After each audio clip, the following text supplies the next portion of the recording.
चला आज मॅकडॉनल्डसारखं French fries बनवूयात, अगदी कुरकुरीत आणि क्रिस्पी।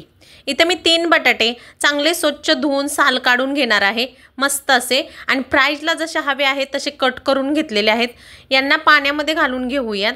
इकडे पाणी गरम करत ठेवलं होतं, त्यात मी 1 टीस्पून इतकं नमक घातलेलं आहे आणि हे फ्राईज यामध्ये घालून एक 50% कुक करून घेणार आहोत। अशा 50% शिजल्यानंतर काढून घ्यायचे चाळणीवरती आणि कॉटनच्या कपड्यावरती पसरवून द्यायचे एक 15 मिनिटासाठी। 15 मिनिटात नंतर आपण याला फ्राय करणार आहोत। त्यासाठी एक सॉस बनवूयात। 7 काजू, 7 बदाम, 2 चमचे दही आणि हे सगळं वाटून घ्यायचं पाणी घालून, चीज घालून। इथं कॉर्नफ्लॉवर लावून घेतले 2 टीस्पून मी यांना फ्राईजला। आणि पहिल्या बॅचमध्ये आपण 50% फ्राईज तळून घेणार आहोत आणि बाजूला ठेवून 15 मिनिटं थंड झाल्यानंतर दुसऱ्यांदा तळून घेणार आहोत। दुसऱ्यांदा तळल्यानंतर आपले फ्राईज असे छान मस्त होतात।